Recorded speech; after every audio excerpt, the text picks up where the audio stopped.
Ansari ji is with us. Good morning, sir. And also Karan Verma, author with us. Good morning. Thank you very, very much. Final phase of the pollings. It's been grueling campaign schedule.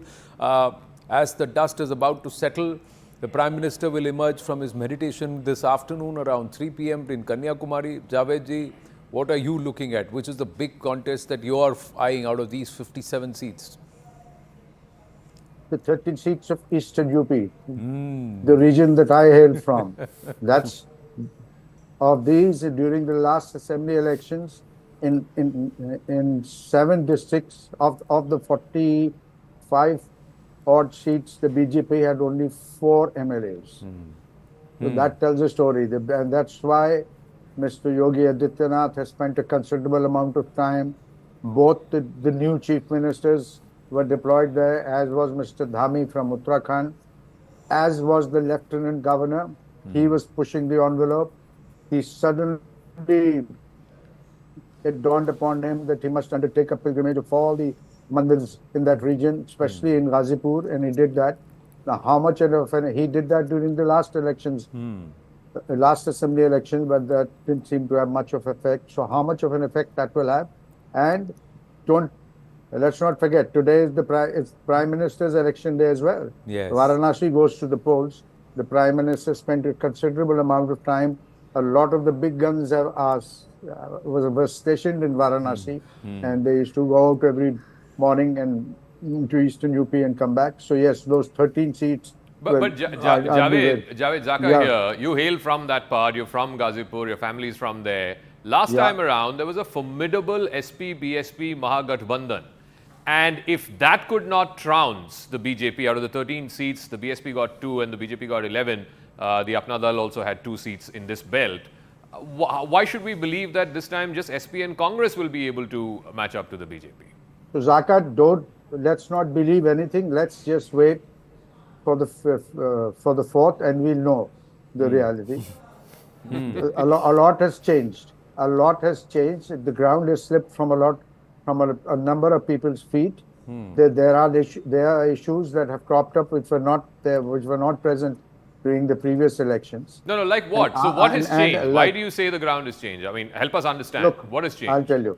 In Ghazipur, there's a village called Gehmar, which contributes the maximum number of people to the Indian Army and to paramilitary forces. I do not know of a single household which doesn't have at least one member of the family either in the army or the paramilitary. Okay. Now that recruitment has stopped, and the paper leak of these constable and sub-inspector exams, that's general unemployment. Prices have risen. Cylinder costs a huge amount of money. So there are lots of local issues that have cropped up. And you are citing the example of the last Lok Sabha election. Yeah, correct. I was giving you an example 2 years later when the assembly elections happened. And the BJP found it very, very difficult. But isn't that a trend, Javed, that we are seeing, that the local issues are also addressed at the assembly level, but when it comes to the Lok Sabha issues, देश का प्रधानमंत्री चुनने के लिए vote डाल रहे हैं, that sentiment, has that not also percolated on ground, or will this come back and hurt? Like you said, we'll know on the 4th of June. Karan Verma has been listening on. Let's ask him, Karan. What is the contest that you are eyeing? Are you also eyes on Eastern Uttar Pradesh, or are you looking towards Punjab, where there is a 4-cornered fight? Are you looking at Odisha, Bengal, or are these 57 seats in the final phase?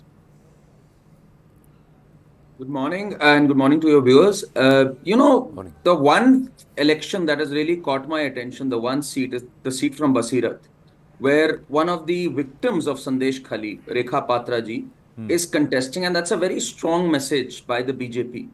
Let's understand this. In this phase, the BJP last time, out of the 57 seats, they won just 25 seats. So this is one phase where they can really make gains and increase their tally. Whatever little they've lost in the last phases in some of the states where they maxed out last time, they can make up for that in Odisha, in Bengal. And the one person who's really been steadying BJP's ship behind the scenes, I can tell you, is Mr. Sunil Bansal, because he's been in charge of Bengal, Odisha and Telangana. And I think in all these 3 states, BJP is all set to make some gains. which is going to be a huge departure from the past also. And Javed ji makes a valid point as far as Ghazipur and Balia. Last time, BJP won by very narrow margins in both the seats, and that's the beauty of BJP. No, They BJP realized. didn't. Sorry, lost BJP Ghazipur. didn't BJP win lost. Ghazipur BJP lost Ghazipur last. Ghazipur by a huge margin Ghazipur. and won Balia by a whisker. Balia was Yeah. by a whisker. Ghazipur they lost by a Yeah. huge margin. Yeah. So this is a concern, and which is why you see the Prime Minister address rallies across Basgaon. He went to Basgaon. Basgaon was another area where they have an incumbent MP, Kamlesh Pasman. But there has been some anti-incumbency with some of the local leaders, no anti-incumbency with the Prime Minister for sure. So I'd see that also coming into play. You see, in this last phase, everything is going to be tested, whether it is the alliance. I think the alliance not coming together in West Bengal is going to hurt them, because there is some sort of a resurgence of the left Congress combine also. Yeah. Don't forget, last time they got around 6% vote share, but in the panchayats they came back to close to 19 to 20%. So which vote share are they going to eat into? Are they going to eat into the Congress's side or the BJP side? That is also a matter of concern, because they may not get that many seats, but they are going to play the role of a spoiler. That is also a concern in Bengal. Not having an alliance there is going to hurt the India alliance. Plus, in Punjab, I see a resurgence of AAP in Punjab. In the sense, last time around, they just had one MP, which was Bhagwant Mann, who later went away. So this is their time to make gains for sure. I think AAP is the dominant force in Punjab. They are going to grow. You believe AAP will grow in Punjab despite what is happening with the Aam Aadmi Party, the controversies Despite what is surrounding happening. them, and also a huge amount of anti-incumbency or levels of protests on ground against there is a Bhagwant lot Man's of government anti-incumbency against Bhagwant Bhagwant Man's Mann. government itself, You know, because the same they Kisans made are a whole protesting. bunch of promises. Other than the electricity one, I don't think they've kept any of the other promises. The only thing that's going for the AAP there is that the anti-incumbent vote is split. It's split between the Congress, the BJP, Akalis. It's a four-cornered contest, and generally when it's a multi-cornered contest, it sort of favors the incumbent. But and in the Punjab case has of had a has a history of being anti-establishment. Yeah, in that and sense. also that the incumbent usually takes the election at the Lok Sabha level. So Exactly. there is that. But the Majha Malwa belt, this entire aspect. Let's look at just Punjab. one second before we move on to Punjab, just to add to Uttar Pradesh and its significance. You see, there are two states. Now, the Prime Minister, according to data that Aman, our own colleague, had sort of dredged up, he said 180 political rallies and events, out of which 31 the Prime Minister held in Uttar Pradesh. So you can just imagine that's, if you look at the state, is 80 seats and 31 locations. Yeah, You can almost the Prime see that Minister. the Prime Minister is taking 1:2.5. Yes. Right? So he's going to one particular constituency and he's really blitzkrieged across the state.